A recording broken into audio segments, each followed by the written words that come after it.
Earlier I talked about the don'ts when public speaking. Now I'm going to talk about the do's. And again, these are things that I picked up over the years. The number one do is do be proud of your uniqueness.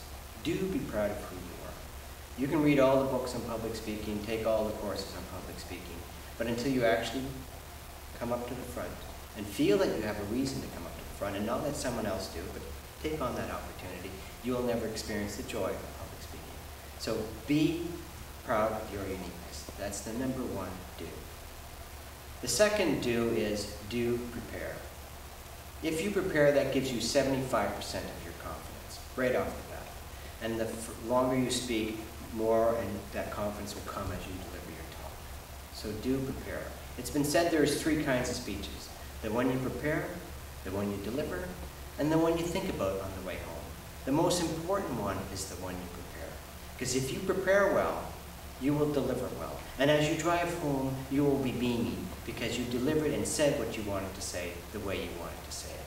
So do prepare. Another important do is do think of the audience when delivering your speech. Not only in content, maybe the jargon, but also the length and who your audience is. But when you think of your audience, think of how they're receiving your message. Most effective speakers are those whom the listeners trust. And they trust you because your verbals and your nonverbals are in sync. So your verbal is the text. It's actually the message that you're saying.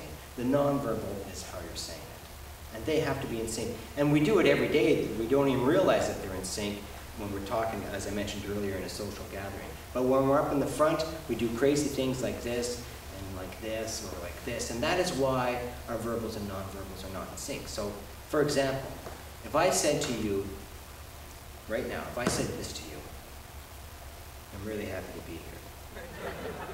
So my verbal was, I'm really happy to be here. But my nonverbals did not sync up with that. So what are you going to believe? You believe the nonverbals. So it's important that they're in sync. So how do you do that? Have your hands by their side so that they're ready to gesture. Because a gesture is spontaneous. A gesture is not rehearsed. For example, I can't say, I bought my son a new bike today and it's this big. That's a very much rehearsed gesture and it's not believable.